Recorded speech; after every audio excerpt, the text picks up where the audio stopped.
The first time my father brought Andrea to the Dutch house, Sandy, our housekeeper, came to my sister's room and told us to come downstairs. "Your father has a friend he wants you to meet," she said. "Is it a work friend?" Maeve asked. She was older and so had a more complex understanding of friendship. Sandy considered the question. "I'd say not. Where's your brother?" "Window seat," Maeve said. Sandy had to pull the draperies back to find me. "Why do you have to close the drapes?" I was reading. "Privacy," I said. Though at 8, I had no notion of privacy.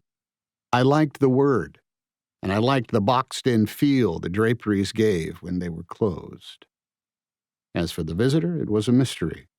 Our father didn't have friends, at least not the kind who came to the house late on a Saturday afternoon. I left my secret spot and went to the top of the stairs to lie down on the rug that covered the landing.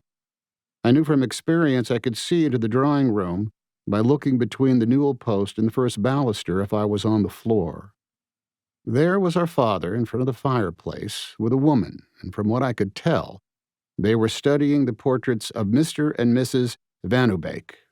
I got up and went back to my sister's room to make my report. "It's a woman," I said to Maeve. Sandy would have known this already. Sandy asked me if I'd brushed my teeth, by which she meant, had I brushed them that morning? No one brushed their teeth at 4 o'clock in the afternoon. Sandy had to do everything herself because Jocelyn had Saturdays off. Sandy would have laid the fire and answered the door and offered drinks, and on top of all that, was now responsible for my teeth. Sandy was off Mondays. Sandy and Jocelyn were both off Sundays because my father didn't think people should be made to work on Sundays.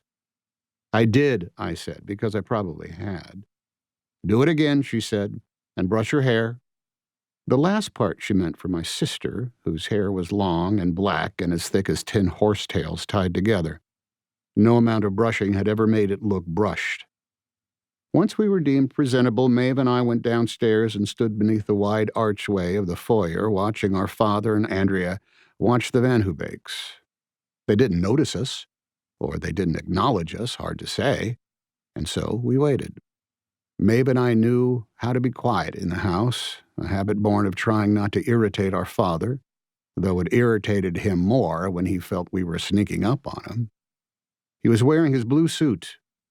He never wore a suit on Saturdays. For the first time I could see that his hair was starting to gray in the back. Standing next to Andrea, he looked even taller than he was. "It must be a comfort having them with you," Andrea said to him, not of his children, but of his paintings, Mr. and Mrs. Van Ubeek, who had no first names that I had ever heard, were old in their portraits but not entirely ancient. They both dressed in black and stood with an erect formality that spoke of another time. Even in their separate frames, they were so together, so married. I always thought it must have been one large painting that someone cut in half.